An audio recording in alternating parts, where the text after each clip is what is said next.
Senior Western officials have warned against the idea that Russian forces will simply melt away in the face of Ukrainian attacks, adding that Kyiv's gains had already been costly.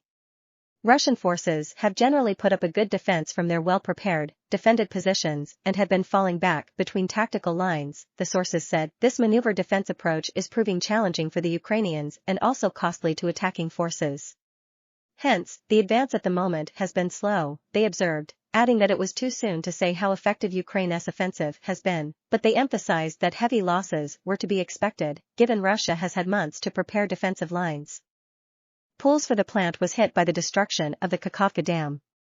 Meanwhile, in Moscow the State Duma, Parliament, has approved a new bill allowing the Defense Ministry to sign contracts with convicted criminals to fight in Ukraine.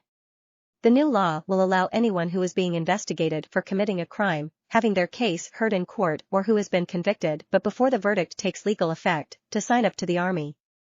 People accused of sexual offenses, treason, terrorism or extremism will be excluded from the law. The move, widely seen as the latest attempt by Russia to avoid moving to full conscription, seeks to fill gaps left by mounting casualties. Extremely fierce battles are raging in parts of Ukraine as Kyiv's forces continue their counter-offensive, the country's deputy defense minister says. Hanna Maliar wrote on Telegram that Ukrainian forces had managed to advance near Bakhmut in the east and Zaporizhzhia in the south. But she conceded Russian forces were mounting a stiff defense in some areas. Her comments come after another night of Russian missile and drone strikes on cities across Ukraine. Russia has stepped up its bombing campaign in recent weeks, despite President Vladimir Putin admitting that his forces are suffering from a shortage of missiles and drones. The latest wave included a relatively rare strike on the Black Sea port city of Odessa. Kyiv's much-anticipated advance has been long in the making, and Ukraine officials have accused Russia of increasing strikes in recent weeks to deflect attention from the offensive. The Ukrainians say their troops have recaptured 7 settlements and at least 90 square kilometers, 35 sq miles, since starting their counter-offensive. Ms. Maliar wrote on Telegram that Ukrainian troops had advanced around the city of Bakhmut, long the center of a grinding and bloody street-by-street battle with Russian forces.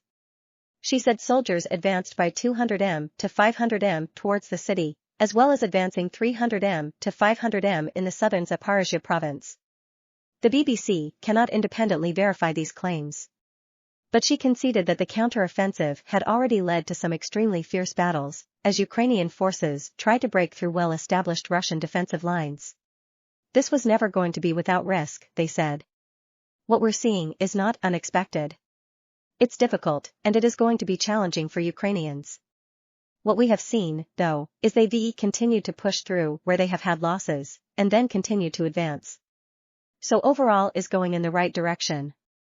Both sides have reported mounting casualties among their opponents, which cannot be independently verified. Wednesday night's strikes on the Black Sea port city of Odessa killed at least 3 people, Ukrainian officials have said. Another 13 people were injured in the early morning attacks, which targeted a warehouse and damaged shops. The southwestern city is vital to Ukraine's grain exports through the Black Sea and has come under infrequent missile fire during the war. Military commanders said Russia fired 10 missiles and 10 drones overnight, most of which were shot down by air defenses. They added that 3 of 4 Kh-22 missiles launched from a Russian warship in the Black Sea were shot down, with the final one managing to hit Odessa. Oleg Kuiper, the head of the region's military administration, said the 3 dead were workers in the warehouse, which was being used as a food storage center. There may be people under the rubble, he added.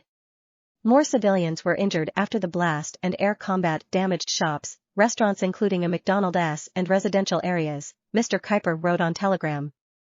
Elsewhere, strikes on the eastern cities of Kramatorsk and Kostantinivka killed a further 3 people and destroyed dozens of residential houses, Ukrainian authorities said. And 6 people, including 4 forestry workers, were killed after Russia shelled a van in northeastern Ukraine on Tuesday.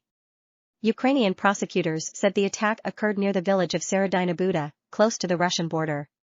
The director of the UN's nuclear watchdog has postponed a planned trip to the Zaporizhzhia nuclear plant. Senior Ukrainian officials said Rafael Grossi had agreed to delay his trip until it was safer to travel. The International Atomic Energy Agency IAEA chief said on Tuesday that he was very concerned that the plant could be caught in the crossfire of Ukraine's counter-offensive. His officials have also stressed their need to access a site near the plant to check water levels, after the nearby reservoir supplying cooling